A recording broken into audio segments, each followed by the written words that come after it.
اگر رسول، ہم مکتب اہل بیت رسول کو بھی حجت جانتے ہیں اور ائمہ کو بھی حجت جانتے ہیں. حجت کا مطلب کیا ہے؟ ان سے جو بھی کام سرزد ہوگا، جو بھی وہ زبان سے بولیں گے اور جو وہ کام انجام دیں گے، وہ کام خدا کی وحی اور الہی تعلیمات کے عین مطابق ہوگا.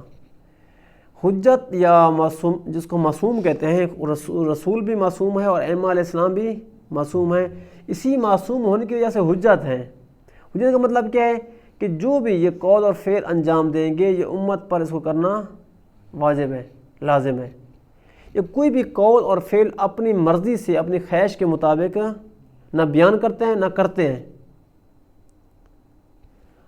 یقین رکھتے ہیں کہ نہیں رکھتے اس کے اوپر کہ رسول اور ائمہ کا نکلا ہوا ہر لفظ کیا ہے؟ حجت ہے. ہمارے لیے اس کو ماننا لازمی ہے. اگلا، رسول اور ائمہ سے نکلا ہوا ہر فعل کیا ہے؟ حجت ہے. اس پہ عمل کرنا بھی ہمارے اوپر لازم ہے. تین چیزیں ہیں، ایک ہے قول، بات کرنا، دوسرا ہے فعل، کام کرنا، تیسری چیز ہے وہ فعل انجام دینے کا طرز. میں نے لاسٹ بھی یہاں گفتگو ہوئی تھی. تیسری چیز کیا ہے؟ وہ کام کرنے کا انداز، طرز. مثلا ایک تو قول ہے، جو سمپل بات ہے، ہم کوئی انسان بات کرے وہ قول بن جاتا ہے. دوسرا ایک فعل ہے، آپ یہاں پہ بیٹھے ہوئے ہیں، یہ کیا ہے؟ بیٹھنا کیا ہے؟ فعل ہے. آپ کس انداز سے بیٹھے ہیں، یہ کیا ہوگا؟ سیرت. طرز فعل، طرز اقدام، کس انداز سے آپ کام کرتے ہیں، اس کو کہتے ہیں سیرت. یہ بہت اہم ہے. یہ آپ کو اکثر جگہوں پہ یہ ڈیفینیشن نظر نہیں آتی نا، یہ مطلب نظر آتا ہے. یہ صاحب کتاب نے اس کو بہت خوبصورت نظر سے اٹھایا ہے. اس کو ہم سمجھتے ہیں سیرت اور تاریخ مکس ہے. سیرت کی کتاب اٹھائی، وہ ساری کیا لکھی ہوئی اندر؟ تاریخ. ایسا ہوتا ہے کہ نہیں ہوتا؟ اب کوئی کتاب اٹھا لیں تاریخ، سیرت کی، اندر تاریخ ملے گی. تاریخ مختلف ہے، سیرت مختلف ہے، اور روایات مختلف ہیں. حدیث جس کو کہا جاتا ہے، بہت اہم ہے. مثلا آج کی دنیا سلام کس طرح کرتی ہے؟ آج کی دنیا السلام علیکم، ہاتھ ایسے کرتے ہیں، اور ایک خاص انداز ہے. سلام کرنا ایک فعل ہے. کس انداز سے سلام کرتے ہیں، یہ اس کو کیا ہوگی؟ سیرت. اب کچھ ہوتے ہیں مثلا کہ جفی لگا لیتے ہیں، یہ سلام تو کر رہے ہیں، ان کا ایک انداز ہے. اچھا کچھ اس طرح کر لیتے ہیں، کچھ سر ہلاتے ہیں. سلام کر رہے ہیں، فعل، ہر کوئی ایک فعل انجام دے رہا ہے، لیکن ہر کسی کا انداز کیا ہے؟ اچھا دنیا کس انداز کو اپنا رہی ہے آج کل؟ اس انداز کو اپناتی ہے جس کو زیادہ ماڈرن یا جس کو زیادہ اچھا سمجھا جا رہا ہو معاشرے میں. تو پڑھا لکھا طبقہ اس انداز کو اپناتا ہے. بس اس انداز سے بیٹھتے ہیں جس طرح ایک ماڈرن دنیا بیٹھتی ہے. اس انداز سے کھاتے ہیں جس مت سے ماڈرن انداز، ہاتھ سے نہیں کھائیں گے، چمٹیوں سے کھائیں گے. کانٹے استعمال کریں گے، بیشک منہ میں لگ جائے، کوئی مسئلہ نہیں ہے. سلام اس طرح انداز سے کریں گے، سوئیں گے اس انداز سے، ہر کام اس انداز سے کریں گے، یہاں تک کپڑے بھی اس انداز سے پہنیں گے جس طرح ماڈرن دنیا. لیکن کپڑے پہننا فعل ہے. کس انداز سے پہنتے ہیں، یہ سیرت ہے. اب یہاں پہ سوال ہے ایک جو صاحب کتاب نے اٹھایا ہے. اپنی فقہ اٹھائیں، فقہ کی کتابیں، اپنا اجتہاد جتنا ہوا ہے آج کل تمام مکاتب کا، اس کے اندر اٹھائیں. وہ پہلے ہم نے کہا کہ ہر معصوم کا قول اور فعل حجت ہے، ایسے کہ نہیں ہے. اس کا مطلب ہے کہ آپ نے قول سے بھی اجتہاد کرنا ہے اور فعل سے بھی، اور فعل کے طرز سے بھی، یعنی سیرت، جو فعل کا طرز ہے، جو سیرت ہے، سیرت معصوم سے بھی آپ نے اجتہاد کرنا ہے. اب سمپل کریں، یعنی کہ قول سے بھی آپ نے اجتہاد کرنا ہے اور سیرت معصومین سے بھی آپ نے اجتہاد کرنا ہے. تو سوال یہ اٹھاتے ہیں کہ آپ جب کہ اس کو اٹھائیں، دلیل دیتے ہیں، سوال اٹھاتے ہیں. کوئی وہ نہیں ہے کہ مثلا الزام نہیں ہے، خود ایک دعویٰ ہے. دعویٰ یہ کہ آپ فقہ کتابیں اٹھائیں، آپ کو پورا اجتہاد کہاں سے نظر آتا ہے.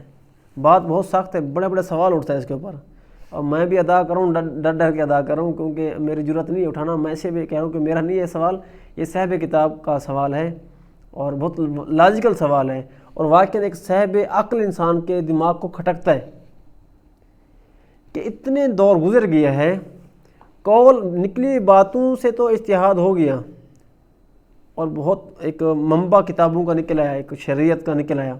600 مثلا کے قرآنی آیات ہیں، 600 قرآنی آیات سے بہت بڑی ضخیم کتاب توضیح المسائل سے جو بڑی کتاب اصول ہے اس کی فقہ کی، اصول فقہ یا باقی بڑی کتابیں وہ نکل آئیں، ان کے قول سے بہت زیادہ اجتہاد نکلا۔ لیکن جو معصومین کی سیرت تھی، ان کے ہر اقدام، دیکھیں انسان بولتا زیادہ ہے یا کرتا زیادہ ہے کام، اس کا قول زیادہ ہوتا ہے یا فعل زیادہ ہوتا ہے؟ فعل زیادہ ہوتا ہے۔ اس کا مطلب ہے جو فعل سے، جو طرز فعل ہے، جو سیرت ہے، اس سے جو شریعت نکلے گی وہ زیادہ نکلے گی۔ اب صاحب کتاب یہ فرماتا ہے کہ پوری آپ اپنی شریعت اٹھا لیں، اس کے اندر یہ شریعت کے منبع کو، یہ شریعت ہے جو اجتہاد ہے، فقہ ہے، یہ فقہ کے منبع جو ہے نا جس سے یہ فقہ نکالی گئی ہے وہ صرف اور صرف قول ہے، سیرت نہیں ہے۔ کیا ہے؟ صرف قول ہے۔ اس کا مطلب ہے آپ نے جو شریعت کا منبع تھا، دونوں تھے، قول بھی تھا اور سیرت بھی تھی، تو آپ نے شریعت کا منبع آدھا لیا ہے، آدھا منبع چھوڑ دیے، ایسے ہوگا نا؟ وعلیکم السلام، ادھر صلوات پڑھیں۔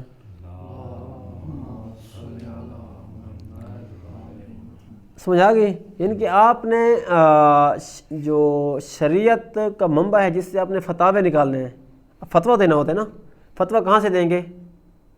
شریعت کے منبع، شریعت کے منبع کون سا ہے؟ روایات و حدیث اور آیات قرآنی اور حدیث اور روایات۔ آپ نے اس سے فتویٰ نکال لیا، ہر دور میں فتویٰ نکالتے ہیں، احکام نکالتے ہیں، احکام۔ لیکن جو سیرت تھی، سیرت رسول یا خود انبیاء کی سیرت قرآن کے اندر، دیکھ قرآن کے اندر بڑی اہم بات ہے، قرآن کے اندر جو انبیاء کے حوالے سے ہم جس کو قصے کہانیاں کہتے ہیں، انبیاء کے قصے کہانیاں، یہ تاریخ ہے یا سیرت ہے؟ کیسے سیرت ہے؟ انداز ہے۔ اگر تاریخ ہوتی تو ان کے لکھے ہوتے کہ فلاں سن کو اس نے اس طرح کیا، اس نے اس طرح کیا، اس کے کتنے بیٹے تھے، کچھ نہیں بتایا قرآن نے۔ جو سیرت تھی قرآن نے انبیاء کی وہی بتائی ہے، تاریخ نہیں اٹھی قرآن نے۔ لیکن ماشاءاللہ مفسرین نے کیا کر دیا؟ اس کو سیرت سے تاریخ بنا دیا۔ حقیقت ہے یہ، اس کو سیرت سے تاریخ بنا دیا گیا ہے۔ آج ماڈرن دنیا، آج جوان جو نسل ہے، جوان نسل جس چیز کو اپناتی ہے زیادہ، وہ قول کو اپنا رہی ہے، سیرت کو اپنا رہی ہے، سیرت کو۔ مغرب کی سیرت ہے نا، مغربی تہذیب کی سیرت ہے۔ کیا سیرت ہے مغربی تہذیب کی؟ آپ نے لباس کیسا پہنا ہے، کس انداز سے لباس پہنا ہے، حتیٰ چلنا کیسے آپ نے، اچھا اس کو چھوڑیں، آپ نے فوٹو کیسے بنوانا ہے، فوٹوگرافی ہو رہی ہو تو آپ نے فوٹو کیسے، دیکھیں فوٹو بنوانا کیا ہے؟ فعل ہے۔ فوٹو کیسے انداز کون سا بنانا ہے؟ سیرت ہے۔ تو کس کو بناتے ہیں آپ؟ دیکھیں خدا نے انسان بنایا ہے، یہ ایسے ہے کہ اس انسان نے قول زبان سے نکلی ہوئی بات سے زیادہ سیرت کو دیکھ کے اپناتا ہے، تاثیر لیتا ہے، متاثر ہوتا ہے۔ قول سے متاثر انسان، حقیقت ہے یہ قول سے اتنا متاثر نہیں ہوتا جتنا سیرت سے متاثر ہوتا ہے۔ اس لیے اسوہ بھی اسی کو کہتے ہیں، اسوہ سیرت سے نکلتا ہے ہمیشہ۔ مطلب کہ سامنے ایک ماڈل پڑا ہوا ہے، ماڈل کو دیکھ کے آپ نے اپنی سیرت شکل بنانی ہے۔ اور ماڈل پڑا ہوا ہے، اس کا وہ کیسے کھڑا ہوا ہے، اس کا انداز کیسے ہے کھڑا ہونے کا، وہ چلنے کا انداز کیا ہے، اس کے بولنے کا انداز کیا ہے، اس کے کھانے کا انداز کیا ہے، اس کی دشمنی کا انداز کیا ہے، اس کی محبت کا انداز کیا ہے۔ یہی ہوتا ہے نا۔ مثلا کہ ہم نے یہ خود ایکسپیرینس کیا ہوا ہے، ہم سب نے بچپن میں تھے، مثلا ہم جس کو بھی آئیڈیل مانتے تھے، جس کو بھی ہم رول ماڈل سمجھتے تھے، اس کو دیکھتے تھے یہ بات کیسے کرتا ہے، وہ جیسے بات کرتا ہے ہم ویسے ہم نے بات کرنا، ایسے وہ بیٹھتا کیسے ہے ہم اسی انداز میں بیٹھتے ہیں، وہ لوگوں سے سلام کس طرح کرتا ہے، وہ لوگوں سے پیش کیسے آتا ہے، یہ کیسے کہ جو بول رہا ہوں نا، اس سارا انداز ہے، طرز ہے، اسی کو سیرت کہتے ہیں۔ اور یہ وہ دین کی مین جڑ تھی، وہ مین روح تھی جس نے نسلوں کی تربیت کرنی تھی۔ شریعت کا اگر یہ منبع نکالا جاتا ہے، اس سیرت کو منبع ماخذ قرار دے کر اگر شریعت یقین جانے اگر یہ نکالی جاتی تو جوان اس کو رول ماڈل سمجھتا۔ آج مجھے پتہ ہے، میرے ذہن میں ہمیشہ سوال تھا کہ ائمہ کس طرح بیٹھتے تھے، ائمہ کس طرح کھانا کھاتے. کتابیں آ گئی ہیں لیکن اتنی ڈیٹیل سے نہیں ہے جس طرح ایک ہونی چاہیے، ایک رول ماڈل ہر حوالے سے. یہ تو ایک معمولی چیز ہو رہی تھی. آگے فرماتے ہیں کہ اہل سنت اور اہل تشیع، اہل سنت کے نزدیک اہل بیت جو ہیں ائمہ ہیں یہ مقدس شخصیات ہیں، ان کا وہ احترام کرتے ہیں، ان کو وہ معصوم نہیں سمجھتے، اس لیے حجت بھی جب حجت نہیں سمجھتے تو ان کا تو مسئلہ حل ہو گیا، وہ یہاں سے سیرت لیں یا نہ لیں. لیکن مکتب اہل بیت جن کے نزدیک معصومین علیہ السلام ائمہ خود معصوم ہیں، معصوم کا مطلب ہے وہ کیا ہیں، حجت ہیں. حجت کا مطلب ہے ان کا قول بھی ان کے لیے حجت ہے اور سیرت بھی حجت ہے. اور تشیع کے اندر سب سے نمایاں ترین جو ایک چیز ہے وہ کیا ہے کہ کربلا. کیا ہے؟ کربلا. صاحب کتاب فرماتے ہیں، اب یہاں سے آپ ذرا غور کریں، جس کو اہل تشیع سب سے زیادہ اہمیت دیتے ہیں، بہت زیادہ اہمیت دیتے ہیں، وہ کہتے ہیں کربلا کو بہت زیادہ، اس کے لیے اہتمام جتنا کرتے ہیں اتنا کسی چیز کے لیے اہتمام نہیں کرتے. اب سوال یہ ہے کہ کربلا کا قیام امام کا قول ہونے کے ساتھ ساتھ جو خطبے تھے ان کے ساتھ ساتھ جو اس اگر قیام کربلا دیکھا جائے تو مرکز و محور کیا ہے؟ سیرت ہے. کیسی سیرت ہے؟ مثلا سیرت یہ بنتی ہے، یہاں پہ ایک سوال ہے کہ امام ہے تو اس نے امامت کا نظام کیا ہے؟ قائم کرنا ہے. امام نے امامت کا نظام قائم کرنا ہے. اب جو بھی امامت کے علاوہ نظام ہوگا امام اس کا انکار کرے گا. یہ تو ہو گیا فعل، امام نے کیا کرنا ہے؟ اس کا غیر الہی نظام کا انکار. اگلا سوال ہے کہ یہ غیر الہی نظام کا انکار کیسے کرنا ہے، کس انداز سے کرے گا، کون سا اقدام کرے گا اور کون سے اقدام کیسے کیسے اٹھائے گا. یعنی کہ امام نے غیر الہی نظام کا انکار کیا، یہ تو قول یہ فعل ہو گیا، قول سے بھی کر دیا، قول سے کیا انکار. اگلا تھا اب اس انکار کو عملی کرنا ہے. انکار کو اکثر سوال اٹھاتے ہیں نا کہ آپ کہتے ہیں مہدویت کا انقلاب، ٹھیک ہے، کیسے آئے گا؟ سوال آتا ہے نا کیسے آئے گا. مسئلہ ان جوانوں کا صحیح ہے، یہ سوال صحیح اٹھا رہے ہیں جوان، کیونکہ جو شریعت پڑھتے ہیں وہاں پہ لکھا ہوا انکار، بات سمجھ میں آ گئی. لیکن کسی نے اس کے اوپر وہ معصومین کی سیرت سے نہیں نکالا، منبع نہیں نکالا، وہ تفسیر نہیں نکالی کہ یہ قیام کیسے کرنا ہوتا ہے. یہ چیپٹر خالی پڑا ہوا ہے دین کا. اب جوان کہاں سے پڑھے کہ آپ نے تو کہہ تو دیا کہ انقلاب ان کے غیر الہی نظام کا انکار، امامت کے نظام کا قیام. اب یہ غیر الہی نظام کا انکار تو ہم نے زبان سے کر دیا، اب یہ انقلاب کیسے برپا کریں گے؟ کیسے کا جو لفظ ہے اس کا مطلب ہے کہ وہ جوان یہ پوچھ رہا ہے کہ میں نے کون سا اقدام کب کب کرنا ہے. اب یہ جوان کو تب پتہ چلتا اگر اس حوالے سے معصومین کی سیرت سے وہ چیپٹر کھولا جاتا.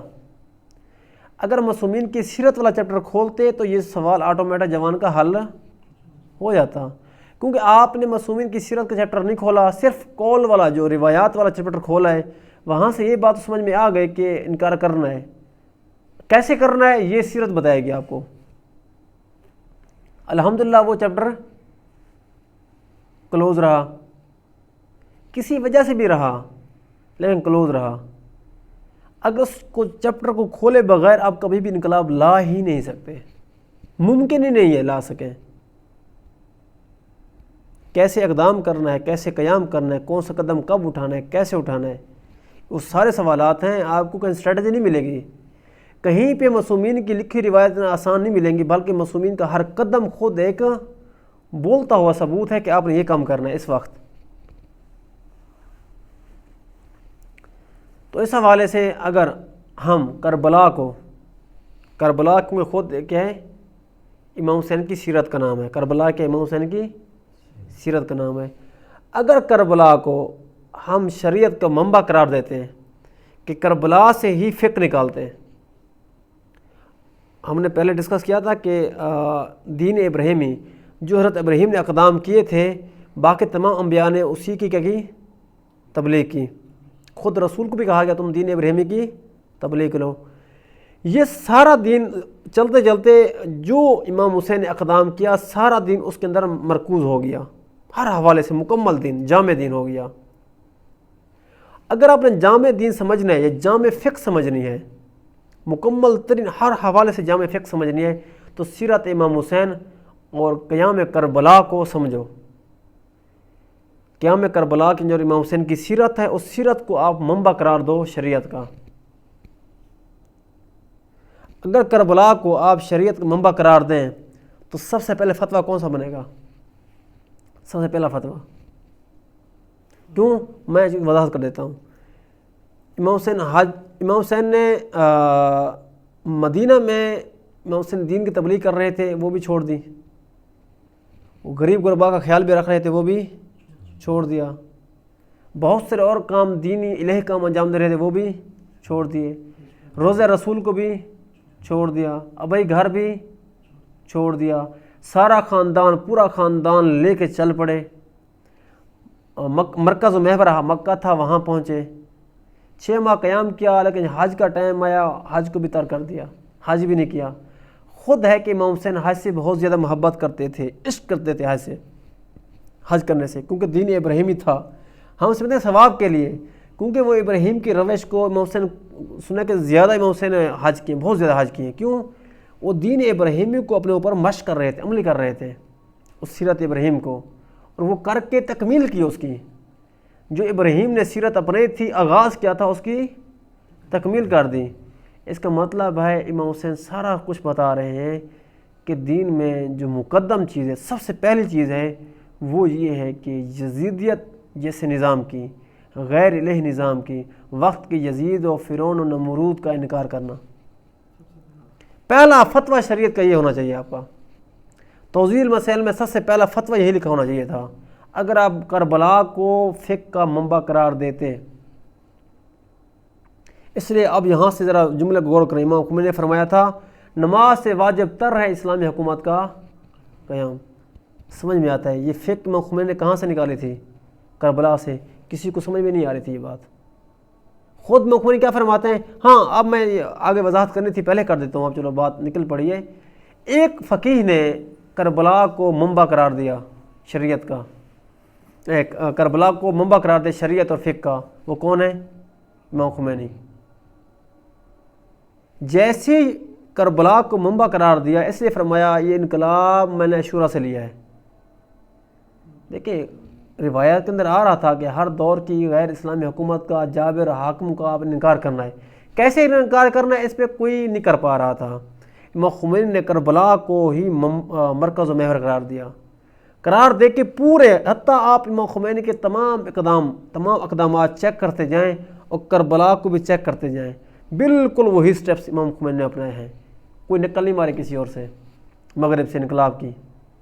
خود قیام کربلا انقلاب کا نام ہے۔ جو بی بی فاطمہ الزہرا کا انقلاب پہلا انقلاب تھا، اگلا انقلاب کی روش امام حسین اس کے بیٹے نے بتائی۔ کتنے بدبخت ہیں کہ ہم ساری روش بھول گئے، کیوں؟ ہم نے اس کو سمجھا نہیں، ایز انقلاب، ایز سیرت کو لیا نہیں اس انداز سے۔ اب امام خمینی نے اس کو مرکز و محور قرار دیا۔ جیسے قرار دیا تو سمجھ میں ایک عام آتا ہے کہ وقت کے یزید، وقت کے فرعون کا انکار کر دو، سمپل بات ہے، کوئی وہ نہیں ہے۔ آپ کو فتویٰ بعد کے فتوے کی ضرورت پڑتی ہی نہیں ہے، سیرت مقدم ہوتی ہے۔ فتویٰ تو خود کہا ہوگا، فتویٰ 2 قسم کے، ایک فتویٰ اضطراری حالت میں آتا ہے، حکم اول، حکم ثانوی۔ آپ حکم ثانوی کے فتوے لے کے گھوم رہے ہوتے ہیں کہ یہ دیکھو فتویٰ ہے ہمارے پاس، کیونکہ سوال بھی حکم ثانوی کا کیا تھا۔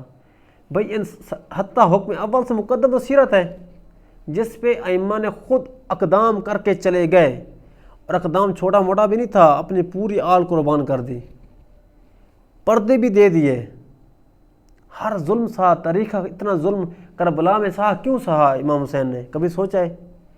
خود تھا پتہ کہ میرے شہادت کے بعد کیا ہوگا، بیویوں کے ساتھ، بچوں کے ساتھ کیا ہوگا۔ اس سارا ظلم ذہن میں تھا امام کے، پھر بھی ایک سیرت دے کے گئے، اسوہ دے کے گئے، حجت تمام کر کے گئے۔ کتنا ظلم ہوا کہ ہم اس سارا چیپٹر کو صرف رونے دھونے کے لیے رکھ دیا، بس وہاں سے فتویٰ اخذ نہیں کر پائے کہ ہر حسینی وہ ہے جو ہر دور کے یزید کا انکار کر دے۔ سب سے پہلا فتویٰ، اگلے کام ہر بعد میں آئے گی۔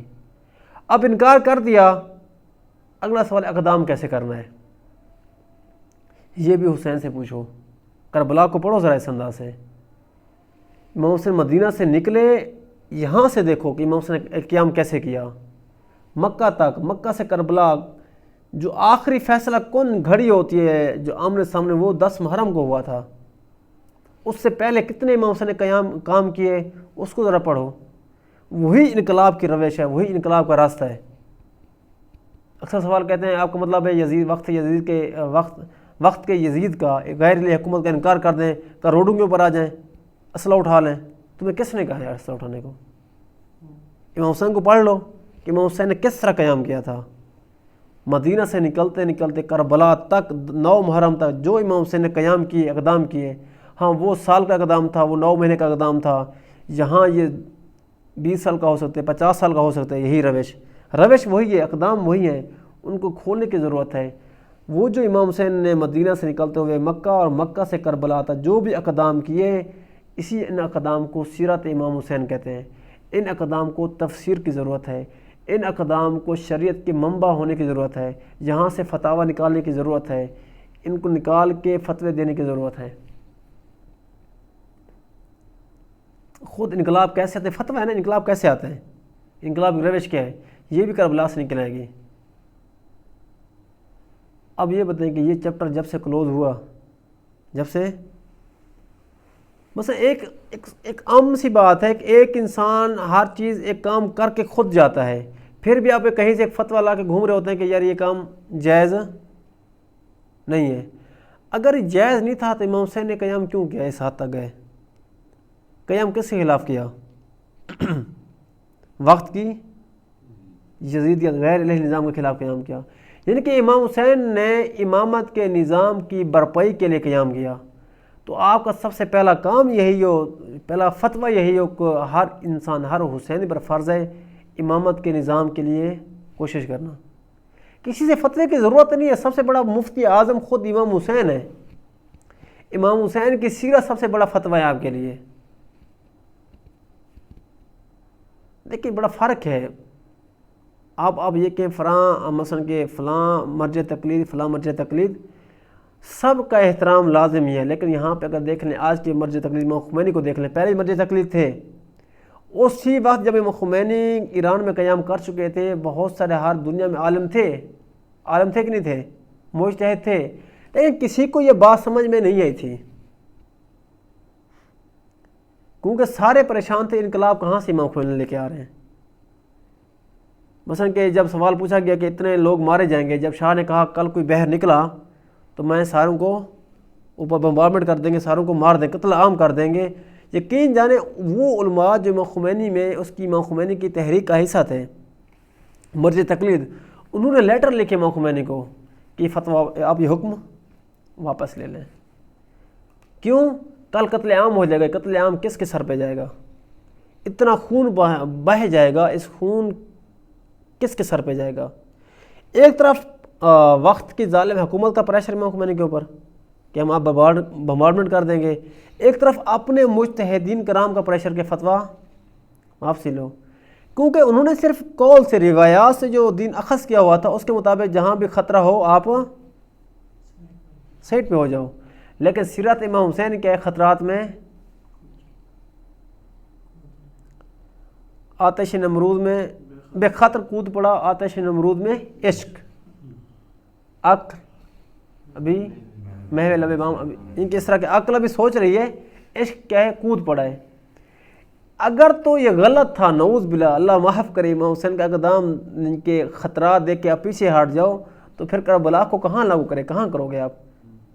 اگر آپ کا یہ مقصد ہے کہ کربلا صرف امام تک محدود تھی اور اسی کا ہی فعل تھا اور ہمارے لیے کوئی سبق نہیں ہے، تو مکتب اہل بیت پورا دھڑام سے گر جائے گا۔ پھر اگر سمجھتے ہیں کہ کربلا حجت ہے آپ کے لیے، بلیو ہے کہ نہیں ہے کربلا حجت ہے، جب حجت ہے تو کر کے گزر جاؤ پھر امام حسین کی طرح، کسی سے پوچھنے کی ضرورت یا فتوے کی ضرورت ہے نہیں۔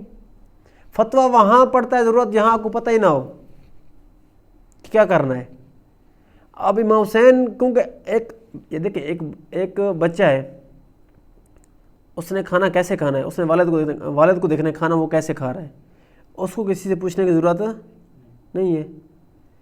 مثلا ایک استاد جو مشق کر کے دکھاتا ہے بورڈ کے اوپر کہ اس طرح لکھنا ہے، بچہ پوچھتا نہیں ہے کس طرح لکھنا، وہ دیکھ کے لکھتا جاتا ہے اسی طرح۔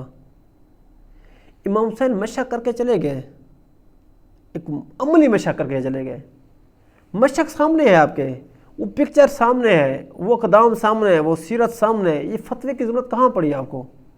فتویٰ تو وہاں پر ضرورت پڑتا ہے جہاں پہ آپ کو سمجھ میں نہیں آ رہا کہ کیا کرنا ہے، مثلا جزوی مسائل ہیں، کوئی فقہی حکام ہے، وہاں پہ جو امامت کا نظام ہے، یہ سیرت ہے امام ہے یا باقی ائمہ کو دیکھ لیں، سارے ائمہ کو دیکھ لیں، کسی بھی امام نے وقت کی غیر الہی حکومت کے ساتھ سمجھوتا کیا؟ امام نے سمجھوتا نہیں کیا، ہم نے کر لیا، ہمارے پاس جواز نکلا ہے، امام کے پاس جواز یہ کون سی ہے؟ ائمہ کی سیرت بتا رہی ہے کہ اس حوالے سے اب کسی فتوی کی ضرورت نہیں ہے، کھلا ایک چیز ہے، بس نماز قائم کرو۔ آپ کو نہیں فتویٰ لاؤ پہلے نماز پڑھنی ہے کہ نہیں پڑھنی، ہاں کیسے قائم کرنی ہے نماز اس پہ پوچھنا پڑے گا۔ وہاں بھی یہ کہ وقت کے یزیدی حکومت کا انکار، امامت کے نظام کی برپائی، یہ تو واضح ہے۔ اب کیسے قیام کرنا ہے، ہاں یہاں پوچھیں، آ کے علماء سے پوچھیں۔ آپ نہ سمجھ پا رہا ہوں، میں سمجھتے ہیں کہ آپ نہ سمجھ پا رہا ہوں کہ کیسے قیام کرنا ہے، آپ اخذ نہ کر سکتے ہوں قیام کربلا سے، علماء سے پوچھیں کہ ہم قیام کیسے کریں۔ ہاں یہ سوال بنتا ہے آپ کا، یہ سوال اٹھانا کہ قیام کرنا ہے کہ نہیں کرنا، یہ ویسے ہے جیسے نماز قائم کرنی ہے، یا ایک واضح سیرت ہے، وہاں پہ حکم ہے، وہاں پہ واضح سیرت ہے، اور سیرت بھی ایسی، اس سیرت کو انجام دیتے دیتے حسین اپنی آل بھی قربان کر دیتے ہیں، اپنی جان بھی قربان کر دیتے ہیں، بیویوں کے پردے بھی قربان کر دیتے ہیں۔ اس سے بڑا آپ کے لیے جواز کون سا اور ہو کہ ایک انسان، ایک ہستی، آپ کی حجت، آپ کا امام معصوم اتنا گزر جائے اس کام کو انجام دیتے دیتے، اور تمہیں ابھی فتوے کی ضرورت پڑی ہے۔ میرے خیال میں ہمیں اس پہ ایک غور کرنے کی ضرورت ہے۔ صاحب ذرا علماء کا کام ہے کہ سیرت کو منبع قرار دینا۔ اب کیونکہ امام خمینی نے اس کو کیا تھا تو اب الحمدللہ اس پہ علماء نے کہا تحقیق شروع کر دی ہے، لیکن آج کے جوان کے لیے کنفیوژن نہیں ہونی چاہیے۔ شیخ نمر کو دیکھ لیں، مجتہد نہیں تھے، میں بات ختم کرتا ہوں انشاءاللہ۔ شیخ نمر مجتہد ایک عام درجے کے عالم تھے، ان کی ویڈیو سنیں ذرا، کہتے ہیں میں حسین سے سیکھا، میں نے امام حسین سے سیکھا۔ کیا سیکھا بھائی؟ خالص توحید۔ حسین سے سیکھی خالص توحید۔ وہ کون سی خالص توحید ہے؟ وقت کے یزیدی نظام سے ٹکرا جانا۔ کہیں لکھی ہوئی تو نہیں ہے آپ کے؟ اصول کتاب اٹھائیں، علم کلام کتابیں اٹھائیں، کہیں پہ نہیں لکھا ہوا؟ لکھا ہوا ہے، مجھے اٹھا کے دکھائیں، کسی توضیح مسائل میں لکھا ہوا نہیں لکھا ہوا؟ اس کو کیسے سمجھ میں آ گئی؟ اس نے بھی کربلا کو محور قرار دیا تھا، فقہ کا، توحید کا، امامت کا، ہر چیز کا کربلا کو قرار دیا۔ واقعی ہم قرار دیتے ہیں کربلا کو، ہمیں فخر ہے اس چیز کا الحمدللہ کہ امام حسین نے پورے دین کو مجسم کر کے پیش کر دیا کربلا کے اندر۔ بس کہ جس کو بڑی بڑی کتابیں پڑھنے کا مسئلہ پیش آ رہا ہو، نہ پڑھیں کتابیں، اگر کربلا کو سمجھ لیں بس۔ عملی یہ فلم ہوتی ہے، فلم تو ہر کسی سمجھ میں آ جاتی ہے نا، تو وہ فلمائز کیا امام حسین نے، عملی مجسم کر کے دین کو پیش کر دیا۔ جب مجسم کر کے پیش کر دیا پھر ضرورت کیا ہے؟ اتنی آسان دین تو کہیں کسی نے بھی نہیں کر کے دیا آپ کو۔ بھائی اصول دین 5 وہ فتویٰ میں نہیں آتے، فتویٰ بالکل نہیں آتے، ویسے میں اس کی بات کر رہا تھا، نہیں آتے، لیکن پھر بھی ہم ڈھونڈتے رہتے ہیں کہ فتویٰ پھر بھی اسی میں لے آتے ہیں، حالانکہ آتے نہیں ہیں۔ بات ٹھیک ہے آپ کی، امامت کا نظام خود اصول دین ہے، یہاں فتوے کی ضرورت ہے، اس لیے عقل ہے نا، عقل کے لیے چھوڑا ہے، عقل کے لیے پھر خدا نے دیکھیں صرف اصول دین دے کے چھوڑا بھی نہیں ہے، آپ کو وہ سارے اصول دین جو ہے نا کربلا میں مجسم نظر آئیں گے۔ توحید مجسم ترین، عدل، نبوت جو الہی تعلیمات آئین تھیں اس کے لیے اتنی ایک پاکیزہ تعلیمات ہیں کہ انسان کہاں سے کہاں گزر سکتا ہے۔ خود امامت کا نظام، اگر قیامت کو دیکھ لیں کہ یہ شہدائی، یہ عاشق کیوں قربانی دے رہے ہیں، اس کا مطلب کوئی چیز ہے جو ان کو کھینچ رہی ہے۔ قیامت پورے اصول دین مجسم ہے کربلا کے اندر، اس لیے اصول دین بنا فتوے کی ضرورت ہے۔ ہے بھی نہیں. صحیح بات کی آپ نے. فتوے کی ضرورت عقل کی ضرورت ہے. خدا نے کہا تم خود سوچو. اور اتنی لمبی کتابیں پڑھنے کی خدا نے کہا ٹھیک ہے مجھے پتہ ہے عام انسان ہے, مصروف ہوتا ہے, ہر کسی کا عقل برابر نہیں ہے, تحقیق نہ کر سکے. خدا نے سارے عقائد کو کربلا میں مجسم کر دیا. اس کے علاوہ کوئی حجت رہتی ہی نہیں ہے. کربلا کے بعد حجت تمام ہے ہر کسی کے اوپر, کوئی اس کو سمجھے یا نہ سمجھے. صلوات پڑھیں. کوئی سوال ہو تو سوال پوچھ سکتے ہیں.